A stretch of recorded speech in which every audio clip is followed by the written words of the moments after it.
सातारा नगरपालिकेच्या निवडणुकीकरता दोनही राजांनी एकत्र येऊन नगराध्यक्ष पदाकरता भाजपनं जाहीर केलेल्या अमोल मोहिते यांना शुभेच्छा दिल्यात।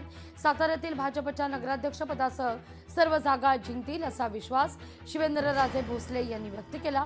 एकेकाळी काँग्रेसचा बालेकिल्ला असणाऱ्या साताऱ्यात फक्त आश्वासनं मिळाली, मात्र याची वचनपूर्ती भाजपनं केली असं उदयनराजे भोसले म्हणतात।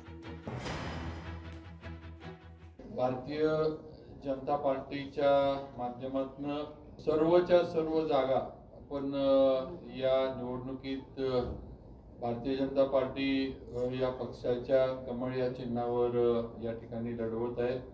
नगराध्यक्ष पदाची सुद्धा जी उमेदवारी आहे ती सुद्धा भारतीय जनता पार्टीच्या माध्यमातून जी जाहीर झाली आहे ती मान्य अमोल मोहिते यांचं सुद्धा कमळ या चिन्हावरच आपण ही निवडणूक सुद्धा लढवतोय। त्यामुळे मला खात्री आहे की हे करत असताना जो माझ्या समोर जो प्रश्न होता तो शिवेंद्रराजेंच्या दोघांच्या समोर त्यांच्या सुद्धा समोर जो प्रश्न होता की आता नेमकं उमेदवार मोजके म्हणजे जागा मोजके आहेत तर द्यायचं कोणाला, तर त्या ठिकाणी त्यांनी खऱ्या अर्थाने लोकांसाठी झटले, लोकांचे प्रश्न मार्गी लावले, हा निकष आम्ही तिथं लावला।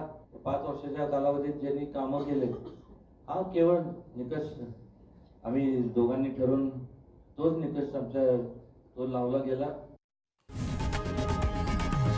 लोकशाही मराठी ऐका, पहा, जागरूक रहा।